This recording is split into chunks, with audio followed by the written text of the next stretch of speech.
Assalamualaikum warahmatullahi wabarakatuh.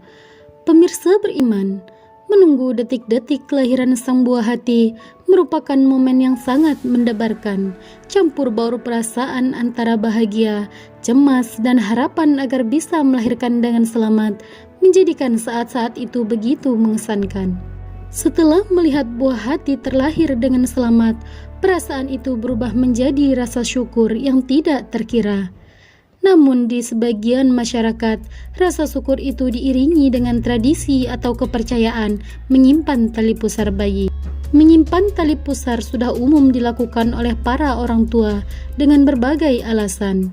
Misalnya untuk pengobatan dengan cara meminum air rendaman tali pusar, atau hanya untuk menjaga tradisi leluhur. Padahal, pengobatan dengan cara meminum air rendaman tali pusar ini belum terbukti secara medis, meski tali pusar tersebut dihukumi suci dalam fikih.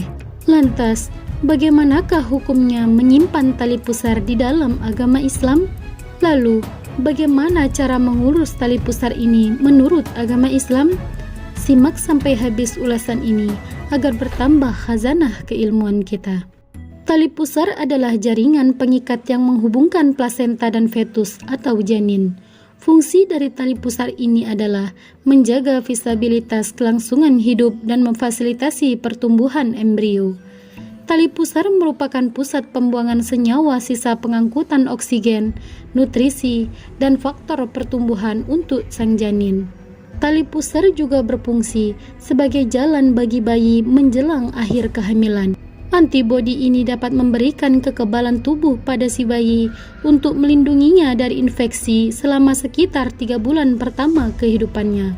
Kemudian, ketika ibu melahirkan, maka tali ini akan putus dalam beberapa hari setelah mengering. Setelah tali pusar ini terlepas dari badan sang bayi, biasanya beberapa orang tua menyimpannya di sebuah tempat untuk pengobatan atau untuk menjaga tradisi leluhur. Tidak ada keterangan di dalam Islam tentang perlakuan khusus atau menyimpan tali pusar bayi. Akan tetapi, sebaiknya ia ditanam pada lokasi atau tempat tertentu agar tidak digali oleh binatang buas dan juga agar tidak menimbulkan bau yang bisa mengganggu manusia. Statusnya di sini sama dengan ari-ari, sama dengan potongan kuku, potongan rambut, dan serpihan bagian tubuh manusia lainnya. Imam Ibnu Hajar Al-Asqalani dalam kitabnya Fathul Bari ketika membahas tentang memotong kuku, kumis, dan lain sebagainya dalam hadis-hadis yang menerangkan fitrah manusia, menerangkan sebaiknya untuk menguburkan bagian dari tubuh manusia seperti kuku, kumis, dan yang lainnya. Beliau berkata, para pengikut mazhab kami, mazhab Syafi'iyah, menganggap bahwa menguburkan kuku dan rambut merupakan sunnah karena benda-benda tersebut merupakan bagian dari manusia dan tidak ada perlakuan khusus dalam penanganannya. Namun, jika ada yang memberikan perlakuan khusus dan diiringi dengan keyakinan-keyakinan yang tidak berdasar sama sekali, maka hal ini bisa menjadi sesuatu yang sangat terlarang di dalam agama Islam. Ini dikarenakan meyakini suatu ideologi atau pemikiran yang tidak ada dalilnya. Allah Subhanahu wa Ta'ala berfirman dalam Quran Surah Al-Isra ayat 36 yang artinya, dan janganlah kamu mengikuti apa yang kamu tidak mempunyai pengetahuan tentangnya.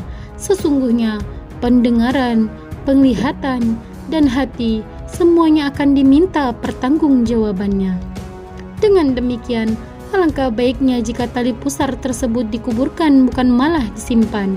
Adapun jika sebagian masyarakat menyatakan bahwa apabila tidak menyimpan tali pusar, maka sang bayi akan mendapatkan petaka atau bahaya, adalah mitos dan ini termasuk ke dalam dosa besar, karena merusak akidah dan berujung pada kesyirikan yang dapat mencelakakan manusia.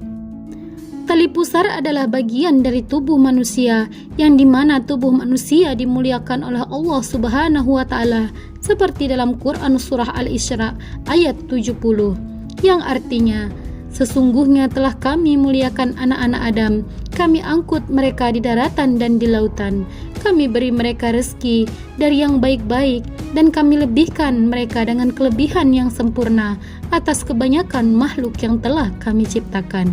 Pemirsa beriman, dari pembahasan ini, beberapa ulama Syafi'i seperti Syihabuddin Al-Qalyubi, Al-Barmawi, dan Al-Bujairami menjelaskan bahwa tali pusar yang dikenal dengan istilah Al-Khalas dianggap termasuk bagian dari tubuh sang bayi, dan menyimpan bagian tubuh yang terpisah dari pemiliknya tidaklah dianjurkan.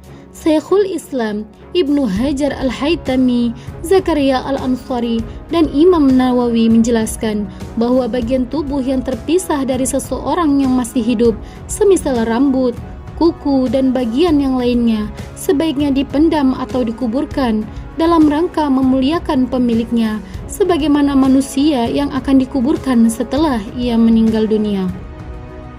Wallahu a'lam bishawab. Pemirsa beriman, dukung channel ini agar terus dapat menebar manfaat dengan cara klik like, subscribe, dan share. Wassalamualaikum warahmatullahi wabarakatuh.